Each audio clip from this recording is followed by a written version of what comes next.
द्या तुझी पत्रकार परिषद संपली का? पेंद्या मला झालं माझं आता माझी पत्रकार परिषद आहे. ऐक, तू माझ्या पुढं सीतेचं उदाहरण दिलं, मारुतीचं दिलं, लक्ष्मणाचं बी दिलं, मी ह्यांना काय दिलं नाही. ठीक आहे, नाही दिलं ते मला मान्य, मी दिलंच नाही हेही मला मान्य. पण कधीतरी माझ्या जागेवर विचार करून बघा राजा, नसतला काही सोपं जग चालवायचं. ज्याचं जळतं त्यालाच कळतं. तसलं बोलू नका. तुमच्या हातात सगळी सत्ता आहे. उत्पत्ती स्थिती लय करतो अन्यथा तुमची मनात आणलं तर काही करू शकताय, आणि तरी तुम्ही देऊ शकत नाही. तुम्ही रात्रीत सरकार बदलताय, नोटाबंदी करताय, आणि तरी म्हणता आम्ही शेतकऱ्याला देऊ शकत नाही. कस काय? फक्त माल दाबायला जमतो काय? गरीब मिली ना उन्हात अनात काम करू करू. अरे पेंद्या, सीतेला, लक्ष्मणाला, मारुतीरायाला माझ्या आधी करून सगळ्या भक्तांना देण्याची माझ्या अंतःकरणामध्ये खूप इच्छा होती रे राजा. पण पेंद्या, मी का देऊ शकलो ना याचा कधीतरी विचार करा.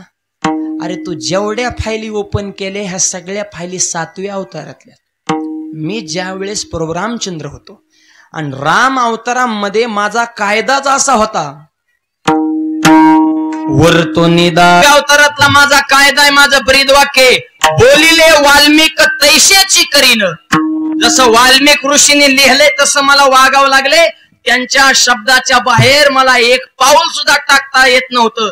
साधूचा शब्द मी खोटा ठरवू शकत नव्हतो. मग वाल्मिक ऋषीने जर ह्यांना देण्याबद्दल काही तरतूद केली नसेल तर मी साधूचा शब्द, संताचा शब्द खोटा कस काय ठरवू? त्यांची ऑर्डर मी मातीत कस काय घालू? पेंद्या सांग. जर माझा नियम होता वाल्मिक ऋषीने लिहिलंय तसं वागायचं, मग त्यांनीच लिहिण्यात जर काय दिलं नसेल तर मी कस काय देऊ? आता सगळ्या फायली ओपन केल्या. पेंद्या गप, आता माझा ऐक. आई सांगतो थोडा अभ्यास करून आला आणि वर लागला काय आमच्या अजून ही करायला. महाराज अभ्यास करून येतो ना आमच्या पुढे सांगतो काय हे झालं ती झालं, रामाला सीतेला काय दिलं. आता ऐक, तू जेवढ्या फायली ओपन केल्या ह्या 7व्या अवतारातला, अरे आता 7वा अवतार नाही, आता 8वा घेऊन आलोय. पाठ्य 8वा. 7वा अवतार घेण्यासाठी होता आणि 8वा अवतार फक्त देण्यासाठी. आता जर महाग आला तर इतकं देणार अभंगाच्या दुसऱ्याच्या. आता जर माझ्या महाग आला, आता 8वा अवतार आहे. आता मागचं दे सोडून, आता बघा आजी देतो पोटभरी, आता पोटभर देणार. इतकं देणार की तुम्ही सुद्धा म्हणणे पाहिजे बस पुरे म्हणाल तो बरे. आणि दिलंच ना गोपाळानं, काय कमी ठेवलं? इतकं लोणी हाणलं म्हणता. पण ऐका, एका अवतार एक स्टेप वाढतच चालू. अहो राम अवतारात पाला खाऊन वानरांना जागावं लागलं. वानरांना तक्रार, काय देवा एवढी तुमची सेवा केली, पाला खाऊ घातला आम्हाला. देव म्हणजे थांबा, कृष्ण होणारे, लोणी चारतो. लोणी दिलं, जे वानर होते तेच गोपाळ झाले बरं का, आणि रामकृष्ण झाले. दिलं लोणी, पण तरी गोपाळ म्हणले देवा काय उपयोग आहे रे? लोणी दिलं पण चोरून. मानाने कुठे दिलं? दम काढा, पांडुरंग होतो, तुम्ही वारकरी व्हा. आता घरात बोलून, पाय पुजून, गण लावून, 500 खिशात टाकून तुपातला शिरा होता. आज बाबांच्या घरी तुपातला शिरा होता आम्हाला. आता मानाने का नाही? वानरांचा पाला झाणला, परत लोण्यावर प्रकरण आलं, ती बी चोरून. आता तुपावून येलंय शेवटी वार करायला. हाय का काय कमी? ज्ञानबा तुकाराम संध्याकाळी गुलाबजाम. गंधन माळ दिसला की कामच झालं. दिलं का नाही पोटभर? देवाने काय कमी केलंय का? काय त्रास आहे वार करायला सांगा ना? काहीच त्रास नाही. आता त्या कीर्तन करायला नाही, गायकाला नाही, वादक मजेत आहे सगळी. धनाधन सप्तेवले खाऊन वजन वाढतात. काय त्रास आहे खरं सांगा बरं, करा विचार. ज्ञानोबा तुकोबाने कष्ट भोगले, आपल्याला फळ चाखाले मिळतात. हे ज्ञानोबा तुकोबा यांचे उपकार आहेत आपल्यावर, संप्रदायावरती. वार करायला कवडीचा त्रास नाही हो आता. का? देवच म्हणले तुम्ही महागले भोगले रे, आता तुमची मजा करतो. त्याच्यामुळे वारकरी खुश राहिले. ज्यांच्या पोटात दुखतं ना त्यांनी गप राहायचं. आम्ही महागले भोगले, आता आमचं बरं चाललंय, आम्हाला जगू द्या सुखाने.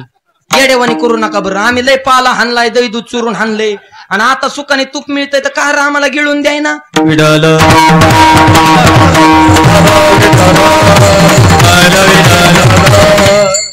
आता खाऊन द्या सुखाने, करू द्या माझ्या गाड्या घोड्या जरा फिरू द्या थोडं, आम्हाला बी जरा एसीच्या गाडीत जरा थोडं मस्तपैकी कपडे बिपडे घालून द्या चांगले. आम्हाला बोमले फिरलो ना आम्ही रामाच्या मागे त्या काळात. तेव्हापासूनच कष्ट आहे तेव्हा आता माझे लोक म्हणतात वारकरी लय मजा नाही भाऊ तू गप मग घाल माळ तुझ्या दम नाही येडेवाने का करतो बा तू जरा लिंक मध्ये राहतो विठ्ठल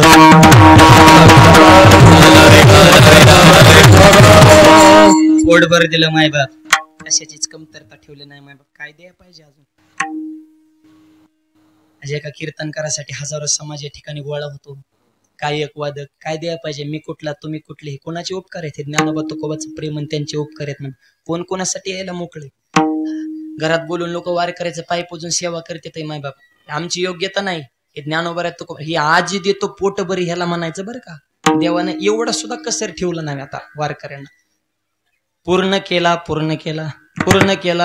परिपूर्णच केलं मायबाप आणि वाड्या वस्त्यावर फिरणारा परमार्थ तालुक्यात गेला तालुक्यातला जिल्ह्यात गेला जिल्ह्यातला परराज्यात गेला आणि तुमच्या सगळ्यांच्या आशीर्वादाने सांगतो 21 जानेवारीला दुबईमध्ये कीर्तन करून आलो हे ज्ञानोबरायांची ताकद आहे 21 जानेवारी दुबईमध्ये कीर्तन भारतातल्या नागरिकांनी दुबईमध्ये कीर्तन ठेवलं राम मंदिराच्या निमित्ताने 21 जानेवारीला त्याच्यामुळे आजचा महाराज असा तसा महाराज नाही दुबई रिटर्न महाराज आहे दुबई पर्यंत माझ्या ज्ञानोबा तुकोबारांनी ह्याला अजून काय द्यायला पाहिजे यालाच म्हणायचं आजी देतो पोटभरी विठ्ठल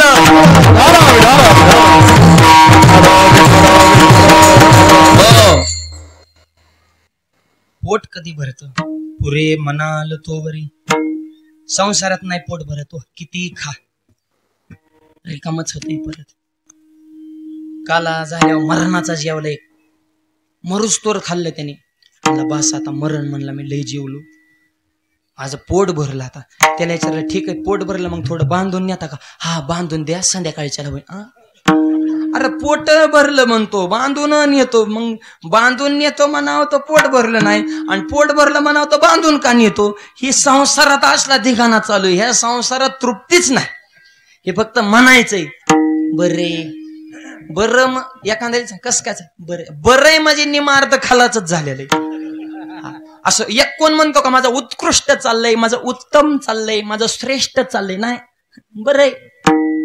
बरे म्हणजे निम गेल्यातच जमाय संसारात तृप्ती नाही परमार्थात तृप्ती म्हणून तर म्हणतात आज देतो पोट पुरे म्हणालो तो रे इतकं पोट भरतय कशाचीच गरज राहत नाही अहो छत्रपतीने तुकोबांना नजराना दिला तरी सुद्धा महागारी पाठवलं सोनी रुपये आम्हा मृत्तिके समान मानिका पाशानं खडे हे कशाचं हे पोट भरल्याचं लक्षण आहे पुरे म्हणाल तो रे पोट भरण आता ऐका